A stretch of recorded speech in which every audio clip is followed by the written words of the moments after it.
आपके समक्ष आज विश्व इतिहास के संदर्भ में कुछ बातचीत करना चाहते हैं। ठीक है, जैसा कि आप जानते हैं कि वर्ल्ड हिस्ट्री यूपीएससी मुख्य परीक्षा का सिलेबस का एक बहुत ही खास भाग है और मुख्य परीक्षा में इसका इतिहास विषय के अंतर्गत बहुत ही महत्वपूर्ण कंट्रीब्यूशन है, योगदान है। तो आइए सबसे पहले हम चाहेंगे कि हम ये देखें कि यूपीएससी सिलेबस के द्वारा जो वर्ल्ड हिस्ट्री को रखा गया है उसके बारे में सबसे पहले हम विचार करते हैं कि विश्व इतिहास के किन किन घटनाओं को यूपीएससी ने अपने सिलेबस के अंतर्गत स्थान दिया है। यदि आपने सिलेबस देखा होगा यूपीएससी का इतिहास का, तो आप देखेंगे कि जो वर्ल्ड हिस्ट्री का सिलेबस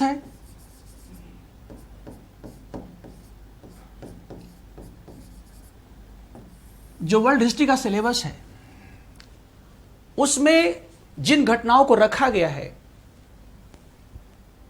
उसमें पहला घटना यह है, the events of the mid 18th century,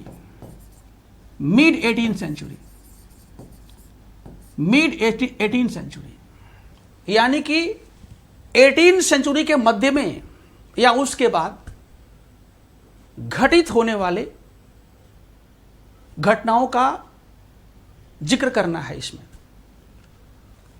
उसमें सबसे पहला है, यदि हम देखेंगे mid 18th century, industrial revolution, औद्योगिक क्रांति जिसे कहते हैं, औद्योगिक क्रांति। इसके बाद द अमेरिकन रेवोल्यूशन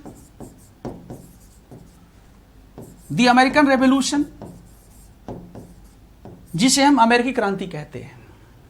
यानी कि मिड 18th सेंचुरी में आपको दो घटनाओं के बारे में अध्ययन करना है जिसका उल्लेख सिलेबस में किया गया है।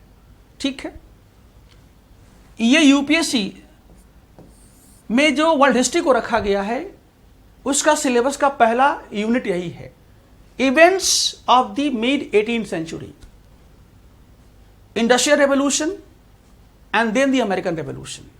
दो क्रांतियों के बारे में आपको अध्ययन करना है। इसके बाद जो सेकेंड घटना है उसमें द रीड्रॉल ऑफ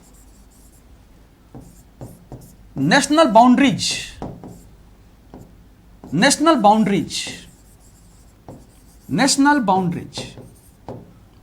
इसका अर्थ हुआ कि राष्ट्रीय सीमाओं का पुनर्निर्धारण करना,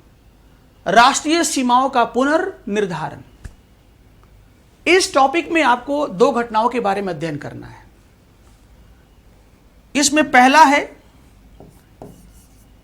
द यूनिफिकेशन ऑफ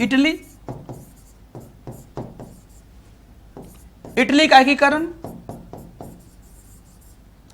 और दूसरा घटना है द यूनिफिकेशन ऑफ जर्मनी,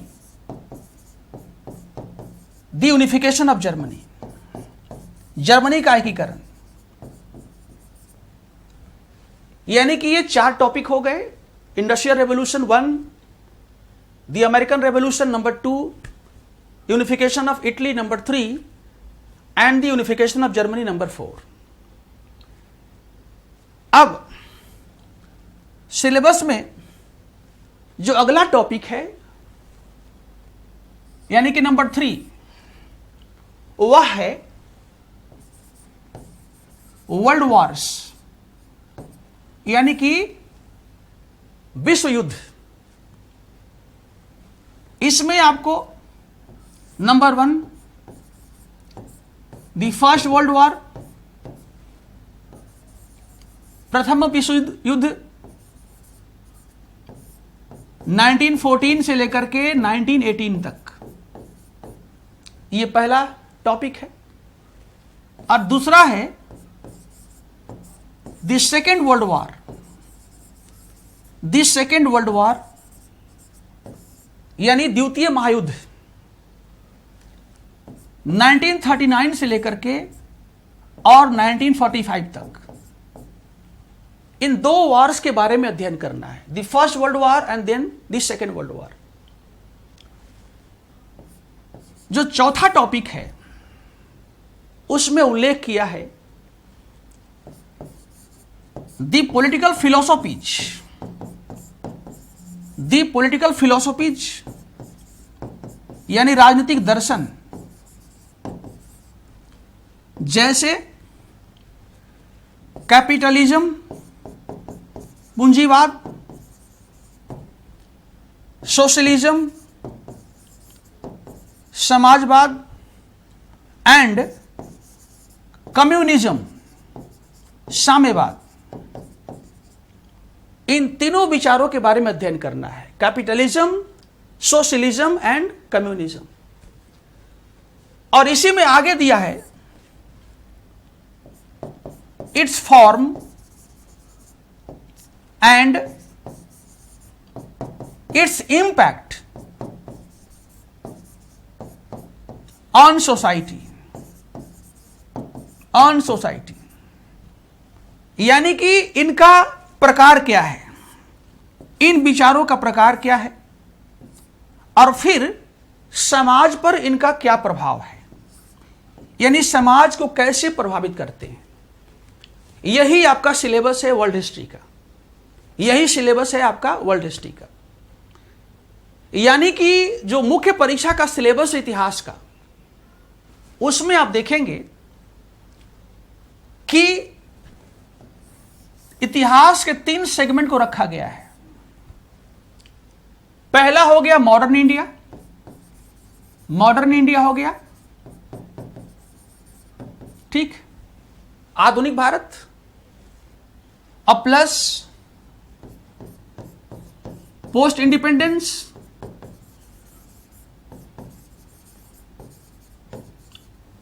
दूसरा सेगमेंट रखा है वर्ल्ड हिस्ट्री, और तीसरा सेगमेंट रखा है आर्ट, कल्चर एंड हेरिटेज, कला, संस्कृति एवं विरासत। ये आपका इतिहास का, हिस्ट्री का मेंस का सिलेबस है, इतिहास का मेंस का यह सिलेबस है, ठीक है। तो आज हमारा जो इंटरेक्शन का विषय है, जो डिबेट का विषय है, जो बातचीत का विषय है, वो है वर्ल्ड हिस्ट्री, विश्व इतिहास, ठीक है। अब दूसरी बात, यदि हम विगत वर्षों में जो क्वेश्चन पूछे गए हैं, यदि उनके ऊपर हम प्रकाश डालते हैं, तो हम पाते हैं कि जीएस फर्स्ट पेपर में, जीएस फर्स्ट पेपर में लगभग 250 अंक का सवाल आते हैं, 250 अंक का सवाल आते हैं। उस 250 अंक में आप देखेंगे कि इतिहास का जो शेयर होता है, इतिहास का शेयर होता है लगभग 115 से लेकर के 125 के बीच में होता है, 115 से 125 के बीच में होता है। और शेष भाग जो होता है वह भूगोल का होता है, ज्योग्राफी का होता है और इंडियन सोसाइटी का होता है, भारतीय समाज का होता है। क्योंकि जीएस फर्स्ट पेपर में इन तीनों को रखा गया है, ज्योग्राफी, सोसाइटी एंड हिस्ट्री। तो 250 में इतिहास का जो शेयर है, रेशियो है, वो लगभग 150 अंक से लेकर के 125 अंक के बीच में होता है प्रत्येक साल। अब हम देखेंगे कि 115 से 125 के बीच में जो अंक का सवाल आता है, जो मार्क्स का सवाल आता है, उसमें सबसे अधिक रेशियो होता है इतिहास, आधुनिक भारत का इतिहास का। इसका रेशियो सबसे अधिक होता है। आप मानकर चलिए इसका रेशियो लगभग 60% होता है, 60%। 115 से 125 अंक के सवालों में जो मॉडर्न इंडिया है उसका रेशियो 60% होता है। और इसके बाद वर्ल्ड हिस्ट्री है और आर्ट एंड कल्चर है। इन दोनों का रेशियो लगभग 20% होता है, 20% इसका और 20% इसका, यानी 60, 20 और 20 पूरे 100। ठीक है, लेकिन इस 20% का भी महत्व है। आपकी सफलता में इस 20% का भी महत्व है। मैं तो कहूंगा कि 1% का भी महत्व है, क्योंकि कभी कभी हम परीक्षा में असफल हो जाते हैं केवल 1 नंबर के लिए, आधे नंबर के लिए। यहां तो 20% बहुत है। सफल होने के लिए 1% भी कभी काफी होता है। और इसलिए आज हमारा विषय होगा विश्व इतिहास के संदर्भ में हम कैसे बेहतर तैयारी करें, हम कैसे अध्ययन करें ताकि हमको अधिकतम अंक प्राप्त हो सके। ठीक है, अब हम आते हैं कि वर्ल्ड हिस्ट्री में जो क्वेश्चन पूछे जाते हैं उनका नेचर क्या है, nature of question in world history. In world history विश्व इतिहास में जो क्वेश्चन पूछे जाते हैं उनका नेचर क्या है, उनका स्वरूप क्या है, उनका क्या प्रकृति है।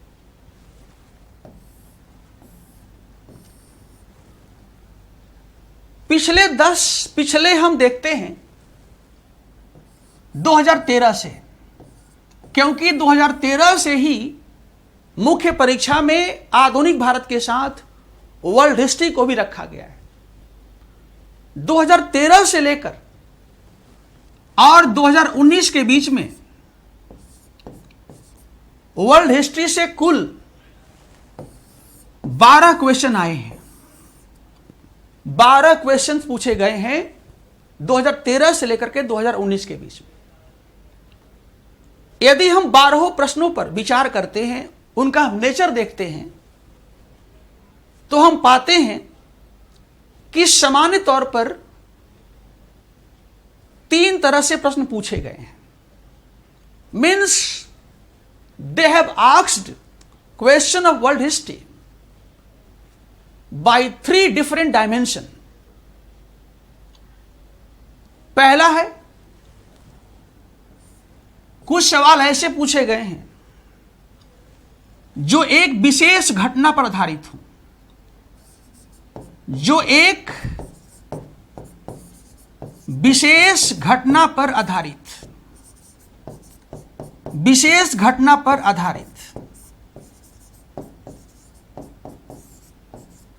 एक विशेष घटना पर आधारित है। जैसे 2013 में, 2013 में एक सवाल पूछा है कि the American revolution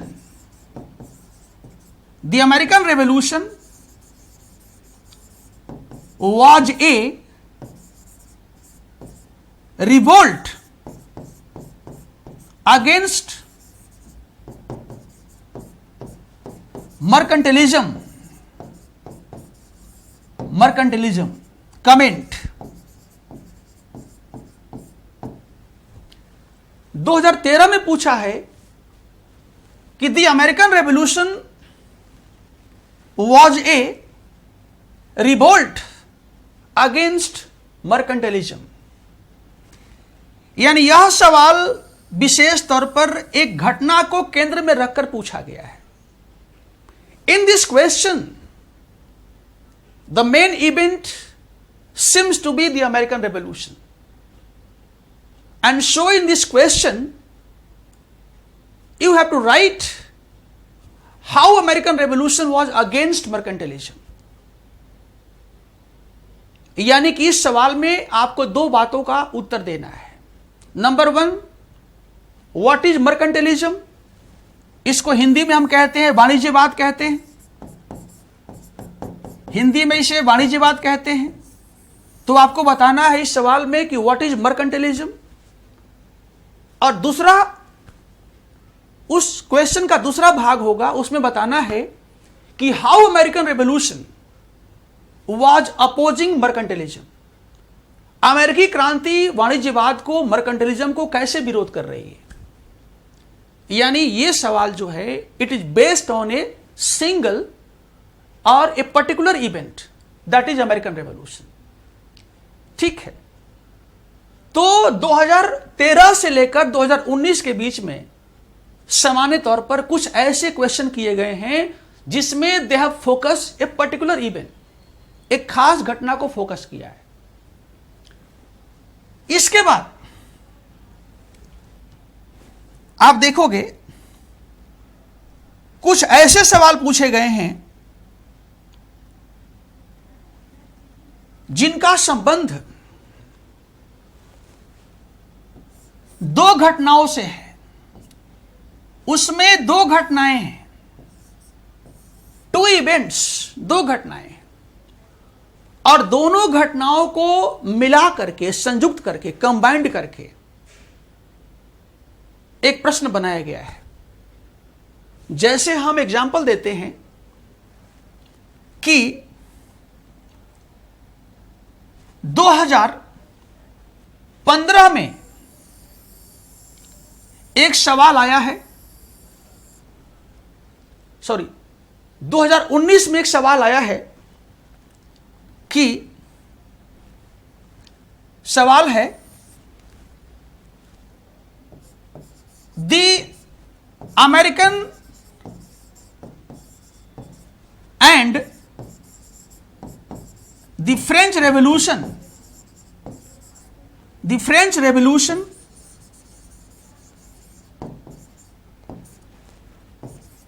jointly led the foundation of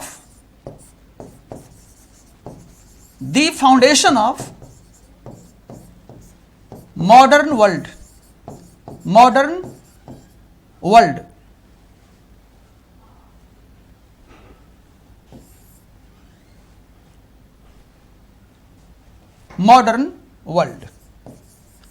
ये सवाल है 2019 में, जिसका रिजल्ट अभी आया है, क्योंकि आप परीक्षा देने जा रहे हैं 2020 का।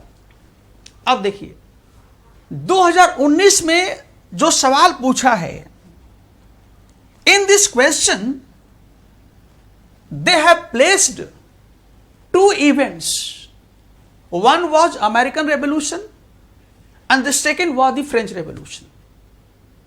It means the American Revolution, which took place in 1776 near Atlantic,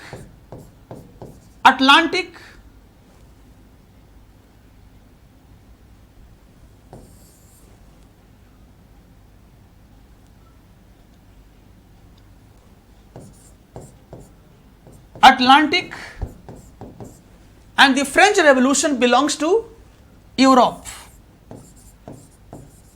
It belongs to Europe. यानी कि इस प्रश्न में एक अटलांटिक के पास होने वाली घटना और दूसरा यूरोप में होने वाली घटना, दोनों को ज्वाइंटली आपस में मर्ज किया है और इसके बाद प्रश्न बनाया है। देखिए, the American revolution and the French revolution jointly led the foundation of modern world। आधुनिक विश्व के नींव रखने में अमेरिकी और फ्रेंच रेवोल्यूशन ने क्या योगदान दिया। यानी कि जो दूसरा सवाल है यूपीएससी में, जिसका जो नेचर है, उसमें दो घटनाओं को एक साथ मर्ज करके सवाल पूछा गया है। मैंने कहा कुछ सवाल ऐसे आए हैं जो सिंगल इवेंट पर आधारित हैं, कुछ सवाल ऐसे आए हैं जिनको दो घटनाओं को एक साथ जोड़ करके बनाया गया, और इसके बाद आप देखोगे कुछ ऐसे सवाल भी पूछे गए हैं जिनको करंट से जोड़ा गया है, जिनको करंट से जोड़कर पूछा गया है। यानी तीसरे तरह का जो सवाल है, उस सवाल को करंट के साथ, करंट अफेयर के साथ जोड़ करके पूछा गया है। जैसे 2015 में, 2015 में एक सवाल आया है, 2015 में एक सवाल आया है जिसमें पूछा है कि how did the industrial revolution, the industrial revolution first occur in England, and how did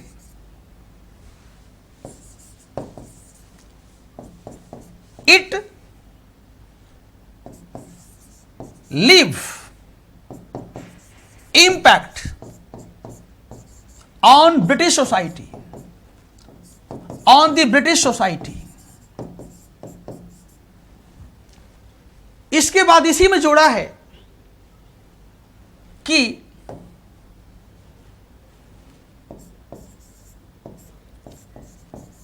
the current society of India, the current society of India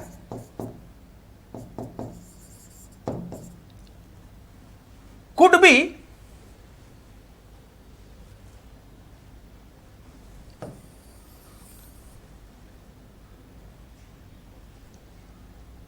the current society of India could be compared with the British society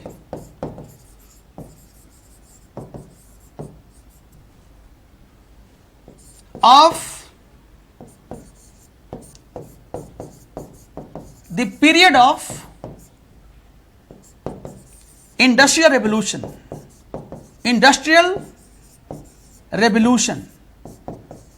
ये सवाल 2015 में आया है। पढ़िए इसको। How did industrial revolution first occur in England, and how did it leave impact on the British society, इसके बाद the current society of India could be compared with the British society of the period of industrial revolution। यानी प्रश्न का मांग है कि सबसे पहले इंग्लैंड में औद्योगिक क्रांति क्यों हुई, और औद्योगिक क्रांति ने ब्रिटिश समाज को कैसे प्रभावित किया। ये क्वेश्चन का पहला भाग है। उसी में अगला भाग कहता है कि वर्तमान भारतीय समाज को हम औद्योगिक क्रांति के समय के ब्रिटिश समाज से तुलना कर सकते हैं। यानी इस प्रश्न में प्रश्न बनाने वाले ने दो घटनाओं को साथ में जोड़ा है। एक है उस समय का, यानी कि 18वीं सेंचुरी का, और दूसरा है वर्तमान भारतीय समाज के संदर्भ में, दोनों को जोड़ करके बनाया है। तो यू हैव सीन, आपने देखा कि 2013 से 19 के बीच में जो क्वेश्चंस पूछे गए हैं उनका स्वरूप 3 तरह का है। पहला क्या है, एक विशेष घटना को फोकस करके पूछना। दूसरा क्या है, 2 घटनाओं को साथ में ज्वाइंट करके पूछना। और तीसरा है कि पहले के घटनाओं को वर्तमान से जोड़ करके पूछना। अब आगे क्या आएगा इसके बारे में हम बताएंगे आगे, ठीक है। लेकिन पिछले 6 सालों में 7 सालों में जो प्रश्नों का नेचर है वह इस बात की ओर संकेत करता है, इंडिकेशन करता है कि उनका प्रश्न करने का तरीका यही होगा, ठीक है। अब आइए, मेरा अगला जो है विषय होगा कि how to approach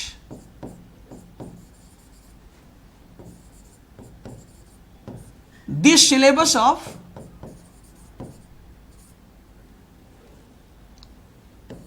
world history. World history यानी कि हम विश्व इतिहास का जो सिलेबस है, जो उसमें उल्लेखित घटनाएं हैं, उसके बारे में हम कैसे पढ़ेंगे, हमें कैसे पढ़ना है, कैसे पढ़ना है और पढ़ते समय किन बातों को ध्यान रखना है। सबसे पहले हम आपको बताना चाहेंगे कि विश्व इतिहास कुछ नहीं है, यह केवल एक्सप्रेशन ऑफ एनलाइटेंड आइडियाज है, एनलाइटेंड आइडियाज है। विश्व इतिहास कुछ नहीं है बल्कि एक्सप्रेशन ऑफ एनलाइटेंड आइडियाज है, यानी यह केवल collection of different events, person, place, dates नहीं है। विश्व इतिहास वास्तव में घटनाओं का, व्यक्तियों का, स्थानों का और तिथियों का, अवधियों का केवल संग्रह नहीं है, बल्कि यह क्या है, expression of enlightened ideas. You may call world history is basically the manifestation of enlightened ideas. यानी विश्व इतिहास प्रबुद्ध विचारों का अभिव्यक्ति है, उसका स्पष्टीकरण है और कुछ नहीं है। What I mean to say? I mean to say that once you go through world history, once you make a journey through the world history, you have to focus on the basic ideas, on the basic ideas, on the basic philosophy, which is instrumental behind every change, every events. आपको विश्व इतिहास का जब अध्ययन करना है तो आपको उन विचारों पर, उन दर्शनों पर विशेष ध्यान रखना होगा जो प्रत्येक घटना के पीछे सक्रिय हैं, उन्हीं का भूमिका है। उन विचारों को जमीनी आधार देने के लिए, उन विचारों को मूर्त रूप देने के लिए, उन विचारों को लागू करने के लिए घटनाएं घटित हुई है और इसके लिए मेरे पास साक्ष्य भी है। मेरे पास एविडेंसेज है, I can say with legitimacy that whatever the events took place in world history, they are basically expression of some particular ideas, some particular philosophy. विश्व इतिहास में जो भी घटनाएं घटित हुई है, वास्तव में उनके पीछे एक दर्शन है, एक विचारधारा है। उस विचारधारा को ही आप देखोगे मूर्त रूप देने के लिए, यथार्थ में बदलने के लिए घटनाएं घटित हुई है। और ध्यान रखिए, जो यूपीएससी का प्रश्न है वह बहुत ही सारगर्भित होता है, बहुत वैचारिक होता है। और जो यूपीएससी के कॉपियों का जो मूल्यांकन करने वाले लोग होते हैं, जो आपके उत्तर पुस्तिका का मूल्यांकन करते हैं, जो आपके आंसर को देखते हैं, वे साधारण लोग नहीं होते हैं, काफी सीनियर होते हैं, बड़े प्रोफेसर होते हैं। उनके पास ज्ञान का अथाह सागर होता है, क्योंकि हम यूनियन पब्लिक सर्विस कमीशन की बात कर रहे हैं, जिसके माध्यम से हिंदुस्तान के सबसे क्रीम पद आपको प्रदान किए जाते हैं।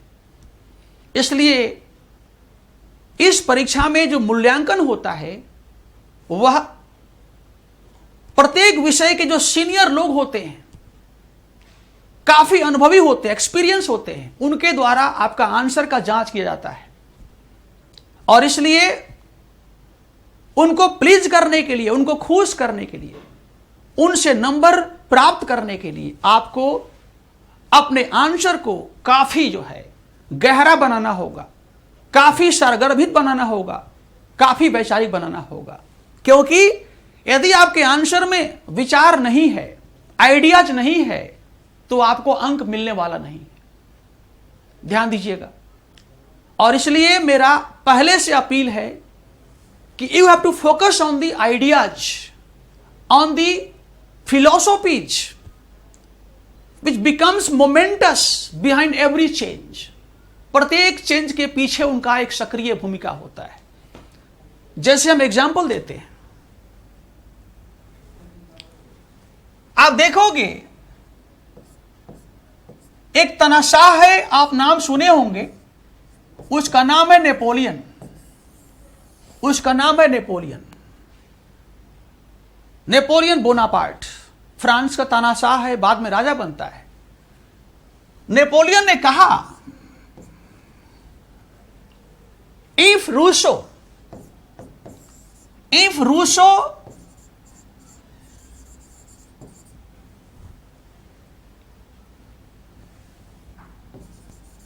was not born, if Rousseau was not born, the French Revolution would not have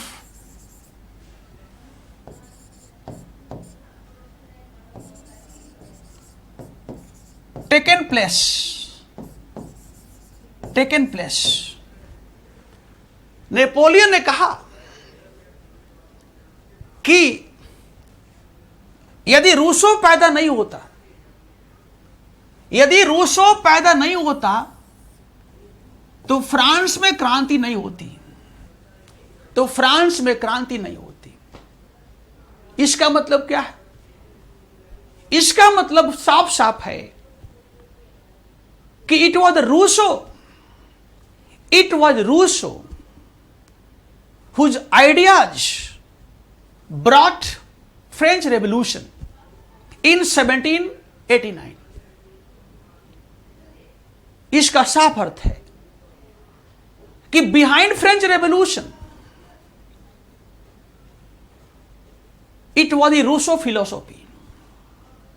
Means by French Revolution the French people were desiring to bring about the Rousseau philosophy in France.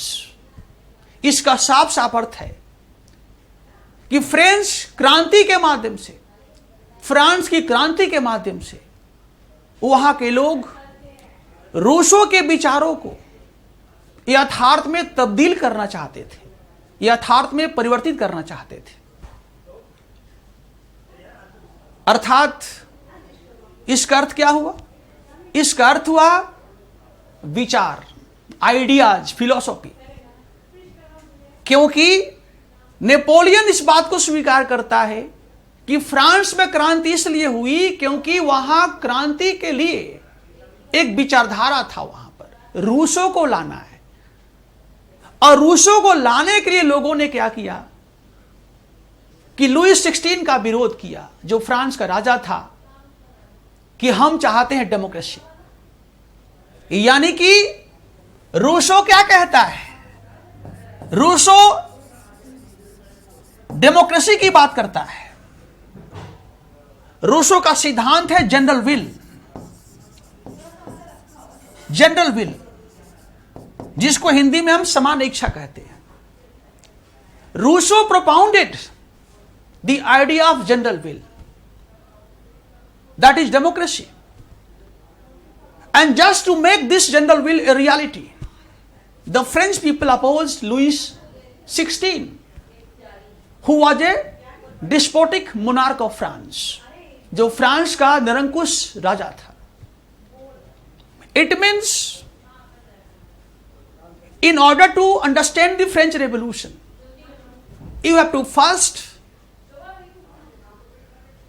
understand the Rousseau philosophy. Without having insight about Rousseau philosophy, you are not supposed to have insight about French Revolution. Means it seems to be a synchronization between the Rousseau philosophy and the French Revolution. French revolution और Rousseau के दर्शन में एक संबंध दिखता है, प्राकृतिक संबंध दिखता है। इसलिए मैंने कहा कि विश्व इतिहास को समझना है तो आपको विचारों को समझना होगा। बिना विचारों को समझे हुए आप विश्व इतिहास में जो घटनाएं घटित हुई उसको आप नहीं समझ सकते।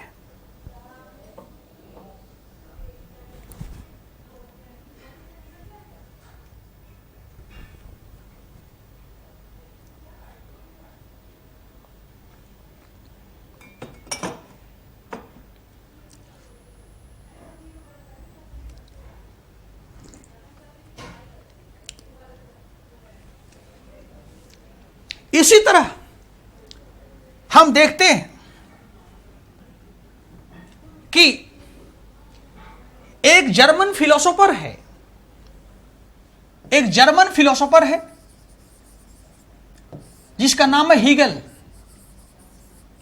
जिसका नाम है हीगल। उसका नाम क्या हीगल है? हीगल क्या कहता है? हीगल लिखता है कि there is no importance of region before the nation, before the nation, before the nation। Hegel लिखता है कि राष्ट्र के समक्ष, राष्ट्र के सामने, रीजन मीन्स तर्क, तर्क का कोई स्थान नहीं है। राज्य के सामने तर्क का कोई स्थान नहीं है, क्योंकि राष्ट्र सर्वोपरि है। राष्ट्र क्या है? सर्वोपरि है। Nation is supreme, it is supreme, it is supreme। it means everything is the nation and nothing is outside the nation। राष्ट्र क्या है? सर्वोपरि है। राष्ट्र के बाहर कुछ भी नहीं है, प्रत्येक चीज राष्ट्र के अंदर है। इसका साफ साफ अर्थ है You cannot oppose Modi. You cannot oppose Modi government. Because Modi government is heading Indian nation. And your region has no meaning before the nation. Means you cannot go against nation. It means you cannot go against Narendra Modi. इसका अर्थ हुआ कि आप राष्ट्र के संदर्भ में कोई तर्क नहीं करेंगे, राष्ट्र का विरोध नहीं करेंगे, यानी आप मोदी का विरोध नहीं करेंगे। तब फिर क्या होगा? इसका रिजल्ट होगा कि जब जर्मनी में ऐसे दार्शनिक हुए जिन्होंने कहा कि राष्ट्र सर्वोपरि है, सुप्रीम है, जिसका रिजल्ट हुआ कि 19वीं सेंचुरी में जर्मनी में बिस्मार्क पैदा हुआ। 19वीं सेंचुरी में जर्मनी में बिस्मार्क पैदा हुआ।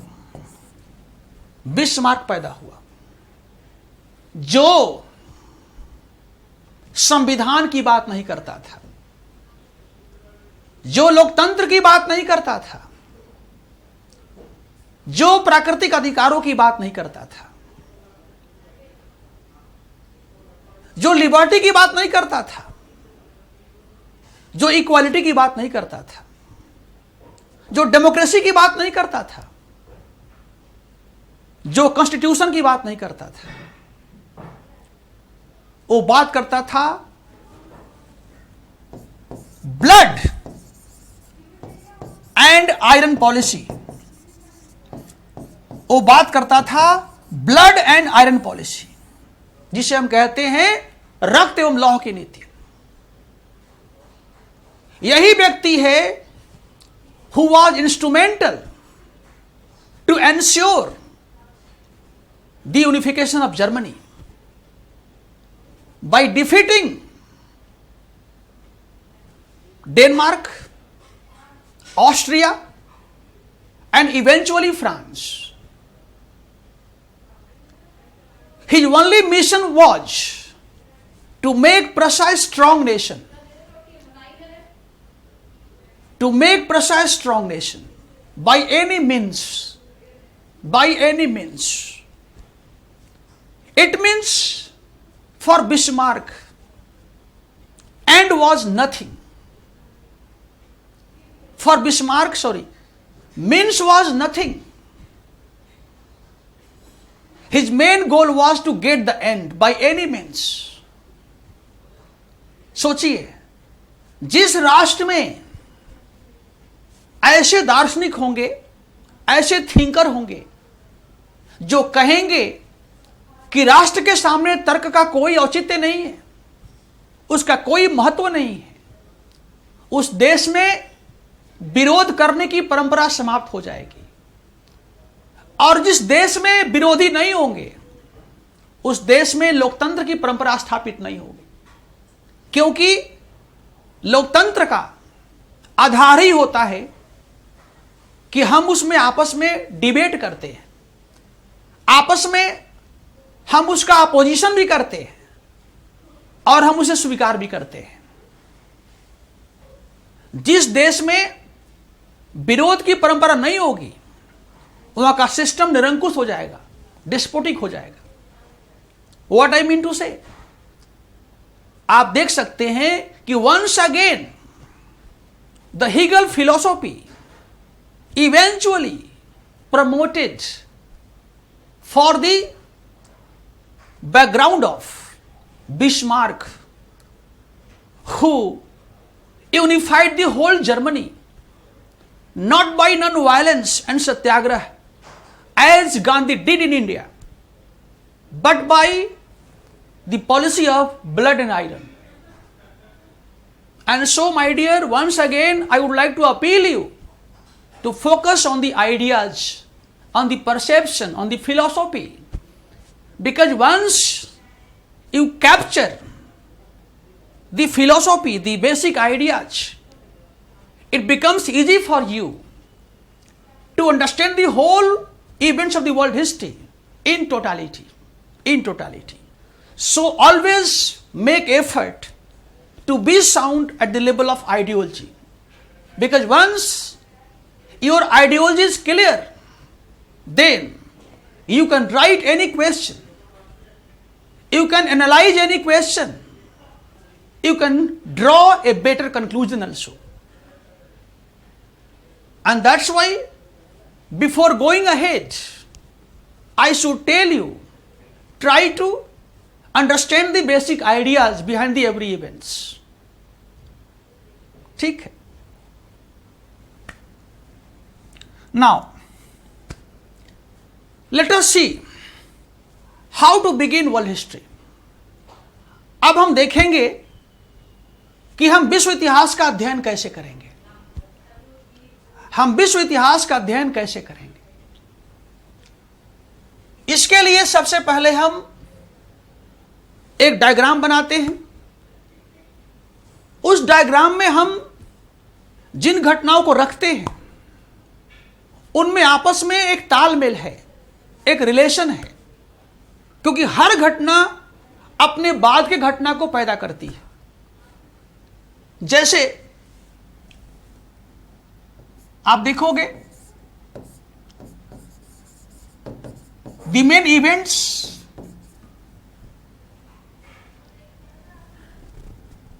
shaping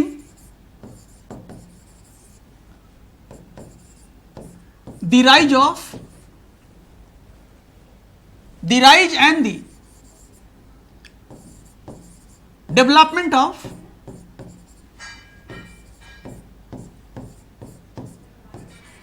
world history. इसका टाइटल है, इसका शीर्षक है, टाइटल है the main events shaping the rise and the development of world history. यानी विश्व इतिहास में, यानी कि जो आधुनिक विश्व इतिहास है, मॉडर्न वर्ल्ड हिस्ट्री, जो आधुनिक विश्व इतिहास है, उसके उद्भव में तथा उसके विकास में सक्रिय भूमिका निभाने वाले प्रमुख घटनाक्रम कौन कौन से हैं. इसमें सबसे पहले हम देखते कि जो पहला घटना है वह इंटेलेक्चुअल है. वह क्या है? इंटेलेक्चुअल है. अंग्रेजी में इसे हम हिंदी में बौद्धिक कहते हैं. जो पहला इवेंट है दैट वाज इंटेलेक्चुअल, बौद्धिक है. और बौद्धिक में पहला हो गया रेनेसा,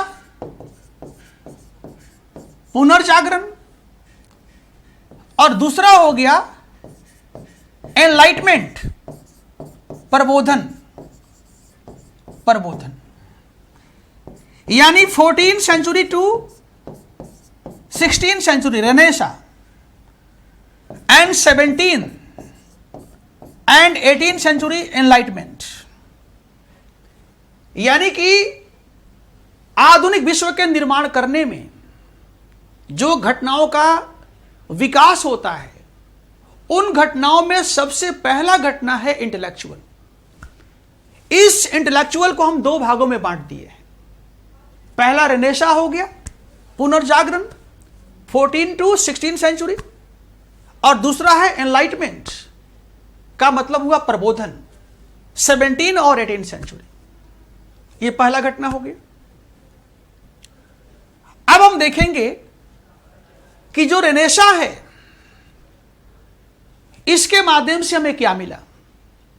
यानी रेनेसा ने आधुनिक विश्व के निर्माण करने में कैसे भूमिका निभाया. How did renaissance play a momentous role in the creation of modern world history. आइए हम यहां देखते हैं रेनेसा. चूंकि यहां पर स्थान कम, मेरे पास प्लेस कम है, स्पेस कम है. रेनेसा ने सबसे पहला काम किया कि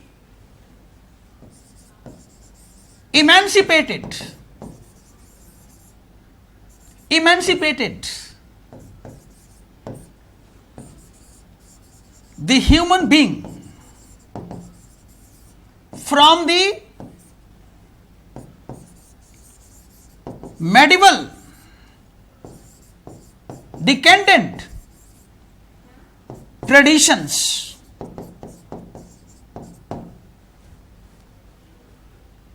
रेनेसां ने सबसे पहला काम किया, it emancipated the human being from the medieval decadent traditions. इसने मध्यकालीन जड़ परंपराओं से, इसने मध्यकालीन जड़ परंपराओं से मानव को मुक्त किया, मानव को मुक्त किया। मीन्स इसका मतलब हुआ कि रेनेसां के द्वारा सबसे पहले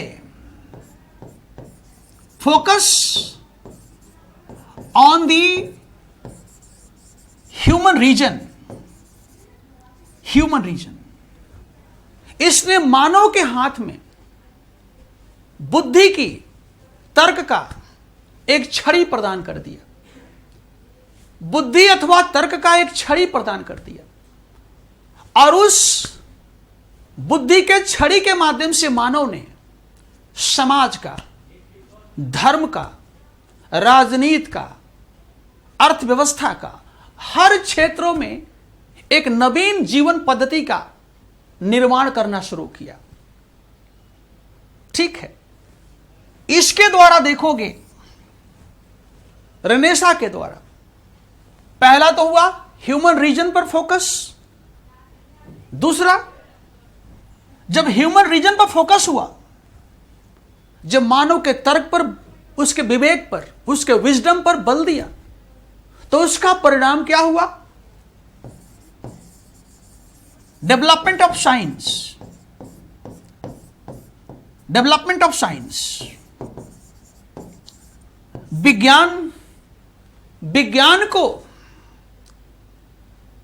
विकसित होने के लिए, विज्ञान की प्रगति के लिए एक फर्टाइल बैकग्राउंड प्राप्त हुआ, एक उर्वर जमीन प्राप्त हुआ। और उसका परिणाम क्या हुआ? उसका परिणाम हुआ कि कई इन्वेंशन हुए, कई आविष्कार हुए। केपलर आया, कोपरनिकस आया, गैलीलियो आया, न्यूटन आया, और इन सभी ने अपने खोजों के माध्यम से जो मध्यकालीन हमारा सोच था कि धरती ऐसे है, सूर्य ऐसे है, उन सबको खंडित करते हुए हमारे दिमाग को साइंटिफिक बना दिया, वैज्ञानिक बना दिया। और हम एक दूसरे ढंग से हम समाज के बारे में, संस्कृति के बारे में, इस पूरे विश्व के बारे में सोचना शुरू किए। ठीक है, इसके बाद देखोगे कि जब विज्ञान और तकनीकी का विकास हुआ, जब विज्ञान और तकनीकी का विकास हुआ, तो उसका परिणाम क्या हुआ? उसका परिणाम हुआ कि ज्योग्राफिकल डिस्कवरीज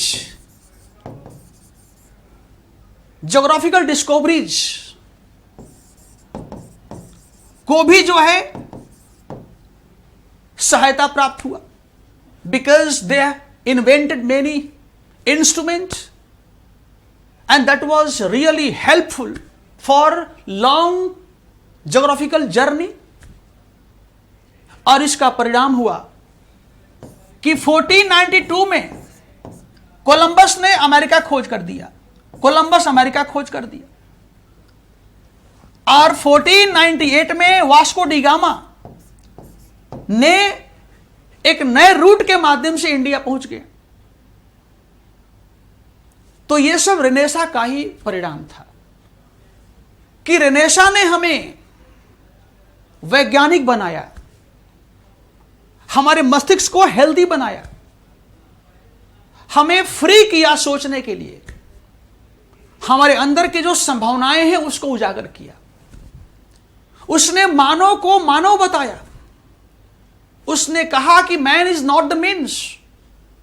रेनेसा ने कहा कि man is the end not the means. संक्षेप में हम कहें तो एक बहुत बड़ा विद्वान ने कहा है कि रेनेसा ने हमें क्या दिया। उसने कहा कि रेनेसा के माध्यम से हमें प्राप्त हुआ, उसने कहा कि रेनेसा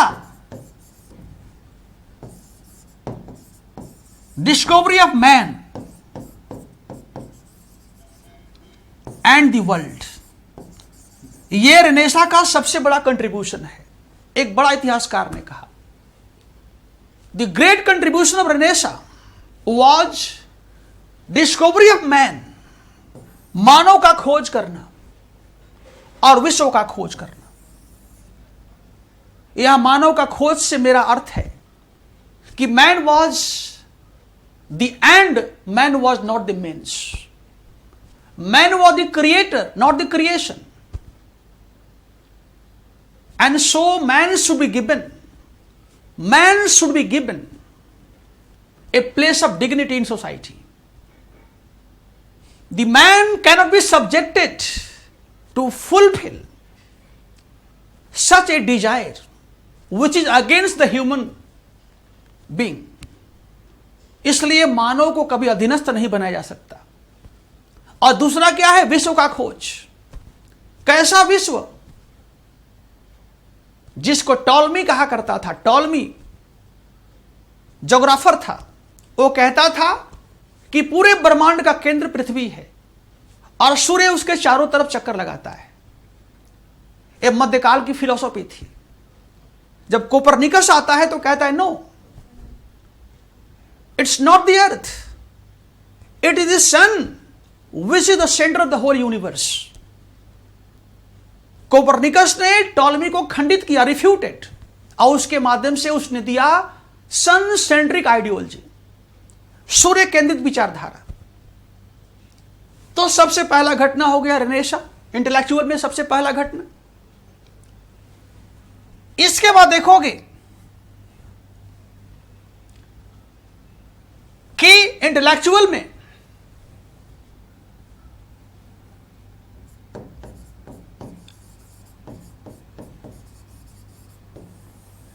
जो दूसरा घटना है वह है एनलाइटमेंट। एनलाइटमेंट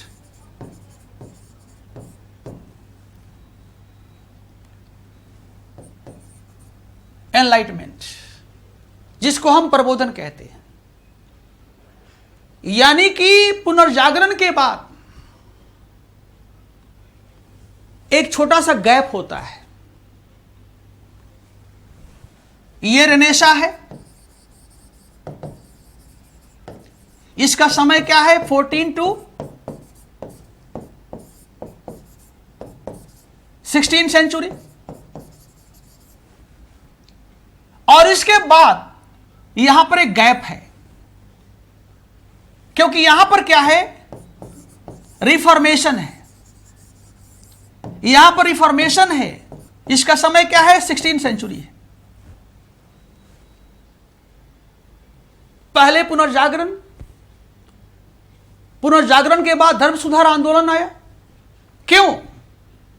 क्योंकि जब मानव तर्क के माध्यम से चलना शुरू किया, once the human being started deciding everything in the light of reason, then human being also questioned the Roman Catholic Church that had become a center of orthodoxy. And once they questioned Roman Catholic Church, thereby Reformation came to emerge in Germany by Martin Luther and then by John Calvin. Renaissance के बाद आप देखोगे कि जब मानव ने तर्क करना शुरू किया और कहा कि रोमन कैथोलिक चर्च में बुराइयां आ गई है, उसमें जड़ता आ गई है, उसके अंदर जो ह्यूमन फेस होना चाहिए वो लुप्त हो चुका है। और उसका परिणाम हुआ कि मार्टिन लूथर और जॉन कॉल्विन के माध्यम से 16वीं सेंचुरी में जर्मनी में रिफॉर्मेशन हुआ और उसके माध्यम से रोमन कैथोलिक चर्च टूट गया और उसके अंदर से एक नया संप्रदाय आया, एक नया सेक्ट आया, and that was Protestant, and that was Protestant church. It was a modification. It was a human modification, a healthy modification of Roman Catholic Church. यह रोमन कैथोलिक चर्च का संस्कार था। It was not outside the Christianity, but Protestant made effort to provide a human face to Christianity that was disappearing. अब हम आते हैं, इसके बाद जो अगला घटना है वह है इनलाइटमेंट। देखिए आपस में कैसे जुड़ाव है। रेनेसा ने पैदा किया रिफॉर्मेशन को, रेनेसा ने पैदा किया रिफॉर्मेशन को, और इसके बाद रेनेसा रिफॉर्मेशन दोनों मिल करके पैदा किया किसको? एनलाइटमेंट को। यानी पुनर्जागरण ने पैदा किया धर्म सुधार आंदोलन को, और दोनों ने मिल करके पैदा किया प्रबोधन को।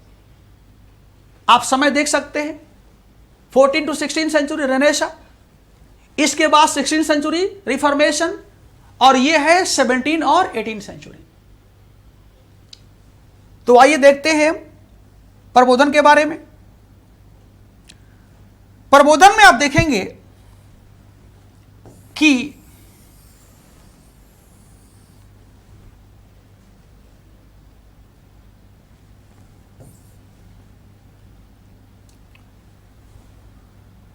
देखेंगे आप एनलाइटमेंट है,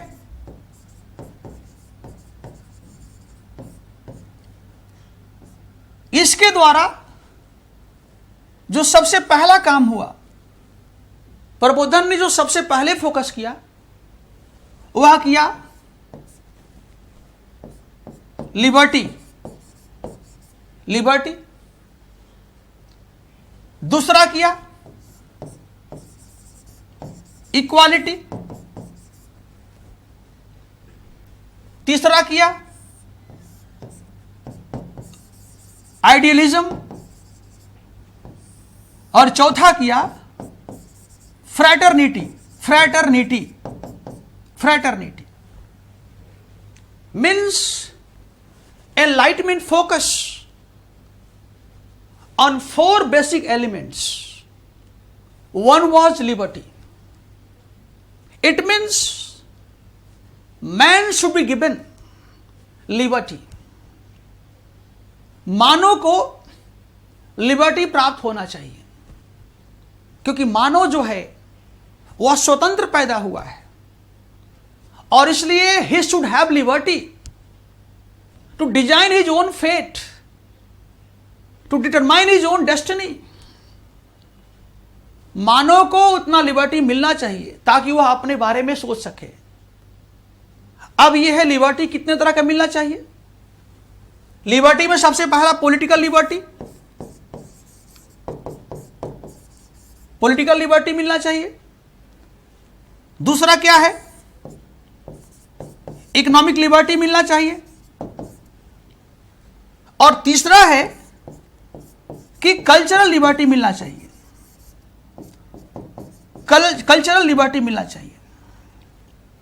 man should be given 3 type of liberty. One is political, second is economic, and third is cultural. अब देखिए, जब मानव को हम लिबर्टी देने की बात करते हैं तो राजनीति के क्षेत्र में मानव क्या करेगा? राजनीति के क्षेत्र में मानव कहेगा कि सरकार ऐसी बननी चाहिए जिसको हम बना सकें और जिसको हम हटा सकें। Means government should be elected by people and that government should also be removed by people। इसका मतलब है कि राजनीति के क्षेत्र में मानव क्या करेगा? लोकतंत्र को स्थापित करेगा, लोकतंत्र को स्थापित करेगा, क्योंकि लोकतंत्र में ही मानव के पास यह लिबर्टी होती है टू फ्रेम द गवर्नमेंट और टू रिमूव द गवर्नमेंट। सरकार को बनाना, सरकार को हटाना। जैसा कि अब्राहम लिंकन ने कहा, American president, democracy is government of the people, by the people and for the people. इसका मतलब हुआ कि जब मानव को प्रबोधन ने लिबर्टी देने की बात किया तो मानव ने राजनीति के क्षेत्र में स्थापित किया डेमोक्रेसी, डेमोक्रेसी स्थापित किया या स्थापित करने का प्रयास किया। ओके, अब हम दूसरा देखते हैं। जब प्रबोधन ने इकोनॉमिक क्षेत्र में, आर्थिक क्षेत्र में लिबर्टी देने की बात किया तो मानव ने क्या किया? मानव ने क्रिएट किया कैपिटलिज्म, मानव ने क्रिएट किया कैपिटलिज्म, पूंजीवाद को क्रिएट किया। क्योंकि पूंजीवाद में क्या होता है कि सरकार का कोई इंटरवेंशन नहीं होता है। और जब प्रबोधन ने मानव को कल्चरल क्षेत्र में लिबर्टी देने की बात किया तो मानव ने डिमांड किया right of expression, right of free and independent, free and independent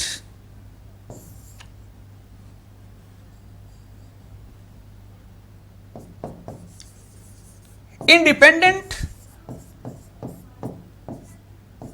expression. यानी कि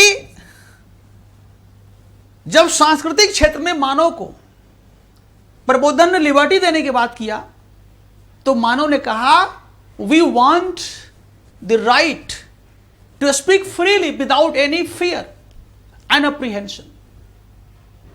हमें निष्पक्ष, हमें स्वतंत्र रूप से बोलने का आजादी मिलना चाहिए, अधिकार मिलना चाहिए। It means you can observe one thing that it was enlightenment which provided liberty to human being, and that liberty got manifestation by the way of democracy in politics, capitalism in economy, and right to speak freely in culture। Okay, इसके बाद अगला point है कि enlightenment के माध्यम से दूसरा equality की बात किया गया। इक्वालिटी,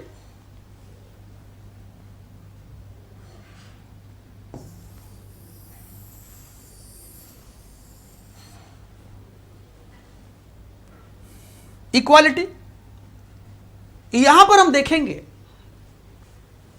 कि इक्वालिटी के संदर्भ में जो सबसे पहला मानव ने मांग किया वो किया equality before the law, equality before the law, before the law, यानी कानून के समक्ष समानता होना चाहिए। मानव ने कहा कि there should be equality before the law, means lack of any discrimination before the law. कानून के सामने किसी भी तरीका से दो लोगों के बीच में कोई भी डिस्क्रिमिनेशन नहीं होना चाहिए। इसके बाद मानव ने कहा कि हमें इकोनॉमिक इक्वालिटी भी मिलना चाहिए। मानव ने कहा कि हमें इकोनॉमिक इक्वालिटी भी प्राप्त होना चाहिए। we also want economic equality. And that is why two philosophies came to emerge. Two philosophies came to emerge. One was socialism and second was communism. And second was communism. Two philosophies came to emerge to ensure economic equality in society by opposing capitalism. It was also a contribution of enlightenment. ध्यान देना, जब मानव ने आर्थिक समानता की बात किया तो आर्थिक समानता को लाने के लिए, उसे यथार्थ बनाने के लिए दो दर्शन आ गए, सोशलिज्म एंड मार्क्सिज्म, कम्युनिज्म। और उसका क्या परिणाम हुआ? उसका परिणाम हुआ इन नवंबर 1917 Russia witnessed a devastating revolution led by Lenin to bring about socialism and communism in Russia. आगे बढ़ते हैं। इसके बाद आप देखोगे कि एनलाइटमेंट ने लिबर्टी की बात किया, इक्वालिटी की बात किया, और प्लस इसका तीसरा एलिमेंट था आइडियलिज्म। इसका मतलब है कि एनलाइटमेंट ने कहा कि man is a moral being. Man is a moral being. मानव एक नैतिक प्राणी है। इस धरती पर मानव एक नैतिक प्राणी है। And only the human being is capable to make distinction what is right and what is wrong, because man is a moral being. इसने कहा कि पूरे धरती पर मानव ही एक ऐसा प्राणी है जिसके अंदर से आवाज आता है क्या गलत है क्या सही है। And this thought promoted the philosophy of idealism. यह विचारधारा ने समाज में आदर्शवाद को आगे बढ़ाया। And this idealism was given A sound expression by Immanuel Kant of Germany.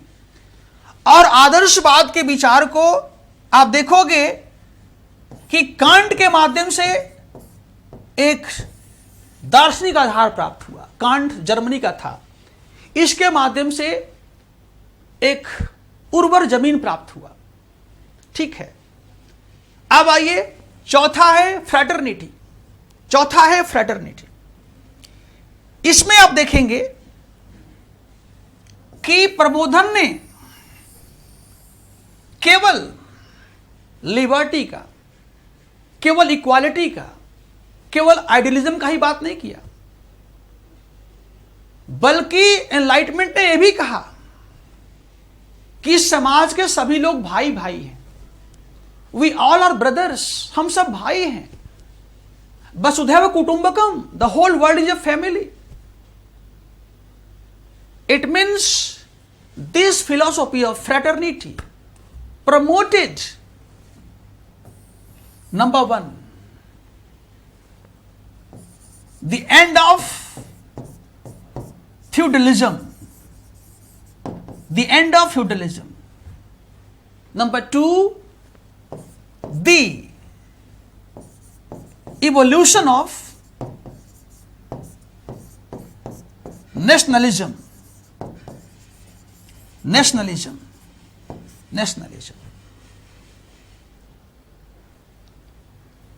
जो फ्रैटर्निटी है उसने कहा कि सब हम भाई हैं, हम बंधु हैं, मित्र हैं, और इसलिए एक समाज में एक व्यक्ति के द्वारा दूसरे कमजोर व्यक्ति को शोषण नहीं करना चाहिए।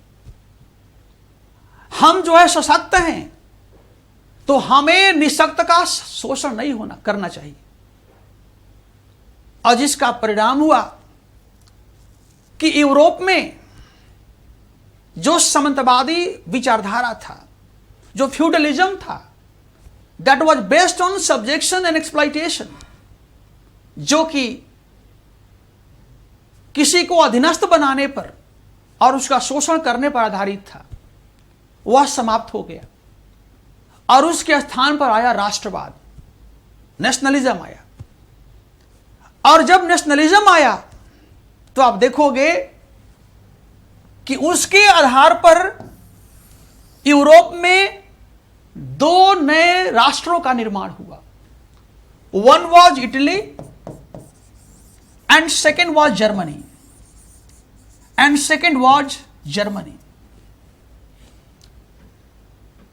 नेशनलिज्म के विचारधारा में देखोगे आप, became instrumental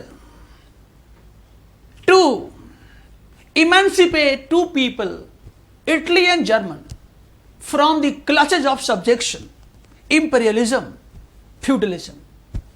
And two new nations came to emerge on the map of Europe. One was Italy and the other was Germany. इसके माध्यम से दो राष्ट्र आ गए। और एक बात और बताएं आपको कि राष्ट्रवाद के विचारधारा को सबसे अधिक स्ट्रॉन्ग मैनिफेस्टेशन कहते हैं, मिला फ्रेंच रेवोल्यूशन के माध्यम से। The French revolution strongly manifested the idea of nationalism, and this nationalism became instrumental to create two nation in Europe, one was Italy and the other was Germany.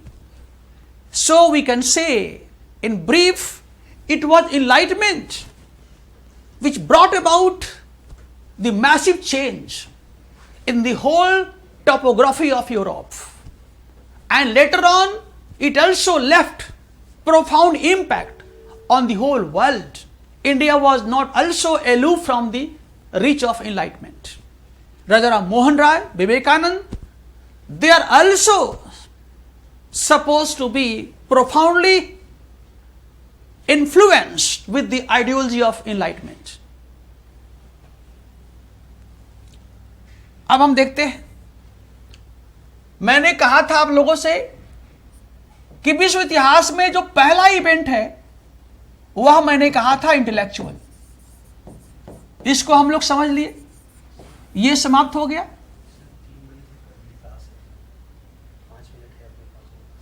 तब कैसे होगा? आप देखते हैं दूसरा इवेंट लेते हैं। जो दूसरा इवेंट है वो है पॉलिटिकल इवेंट। इसमें हम देखते हैं, एक हुआ द अमेरिकन रेवोल्यूशन, ठीक है। दूसरा हुआ द फ्रेंच रेवोल्यूशन,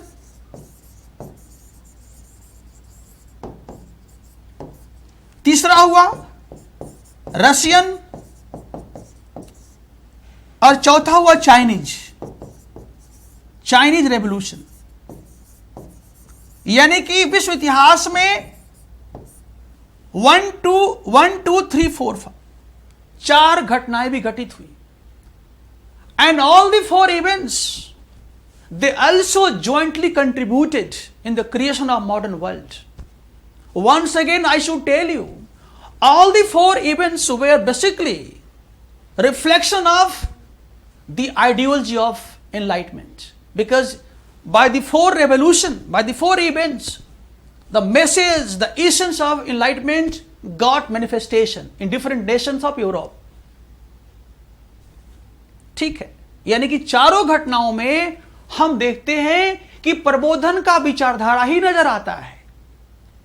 हम दूसरे शब्दों में कह सकते हैं कि प्रबोधन ने जो विचार दिया, उस विचार को इन चारों क्रांतियों ने क्या दिया? जमीनी आधार दिया।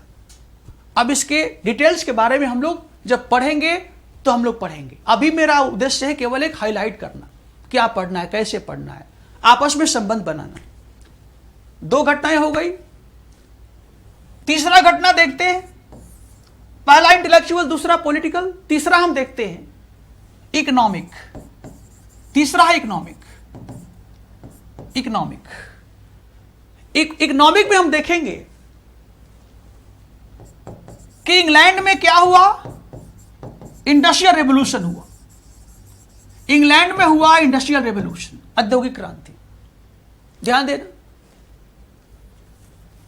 और इस औद्योगिक क्रांति ने पहले इंग्लैंड का, फिर किसका, फिर पूरे यूरोप का, और फिर किसका, पूरे विश्व का इसने मैप बदल दिया, नक्शा बदल दिया।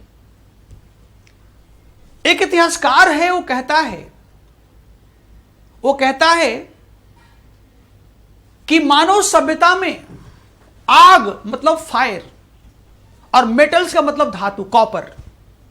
वो कहता है कि मानव के सभ्यता में आग और धातु के बाद, आग और धातु के आविष्कार के बाद किसी घटना ने मानव समाज को गहराई से प्रभावित किया, तो that was industrial revolution.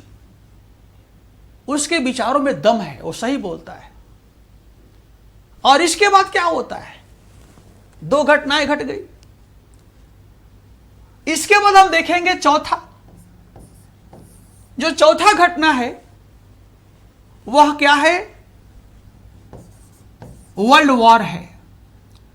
World wars है जो दो बार हुआ, फर्स्ट वर्ल्ड वॉर और second world war. 1914 to 18 first world war और 1939 टू 45 सेकेंड वर्ल्ड वॉर। अब देखिए, अब यहां देखिए वर्ल्ड वॉर, इसका संबंध कैसे है। इसका संबंध ऐसे आप देख सकते हैं कि इनलाइटमेंट के माध्यम से पैदा हुआ राष्ट्रवाद, पैदा हुआ क्या, नेशनलिज्म, राष्ट्रवाद पैदा हुआ। और इंडस्ट्रियल रेवोल्यूशन के माध्यम से पैदा हुआ कैपिटलिज्म, इसके माध्यम से पैदा हुआ पूंजीवाद। ध्यान दीजिए, राष्ट्रवाद और पूंजीवाद आपस में मिल गया। राष्ट्रवाद और पूंजीवाद, they combined themselves and thereby, दोनों ने मिलकर के जन्म दिया किसको, इंपीरियलिज्म को जन्म दिया। इंपीरियलिज्म, साम्राज्यवाद को जन्म दिया। राष्ट्रवाद ने और पूंजीवाद ने आपस में मिलकर के साम्राज्यवाद को जन्म दिया। कैसे, जो राष्ट्रवाद है दैट बिकेम रेडिकल नेशनलिज्म। राष्ट्रवाद ही नहीं, नेशनलिज्म बिकेम रेडिकल नेशनलिज्म। उग्र राष्ट्रवाद बन गया कि हम सबसे सुप्रीम हैं, जर्मनी सबसे सुप्रीम है। और पूंजीवाद दोनों मिल गए, और मिलने के बाद बन गया साम्राज्यवाद। और जब साम्राज्यवाद बन गया तो फिर दो बार वर्ल्ड वॉर हो गया। In brief we can say that you can easily find out some kind of synchronization among the all events of the world.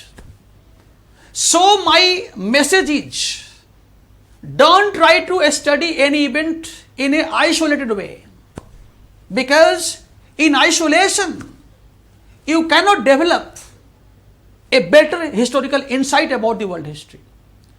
So in order to understand world history, I should tell you that you have to learn about the ideas, because once you go through the ideas, once you absorb the ideas, then you can find the mystery how to create correlation, synchronization among the events, and this is the key of success. और यही सफलता का कुंजी है। Okay, it is the end of my this interactive lecture, interactive session with you. Thanks you. God bless you. Jai Hind.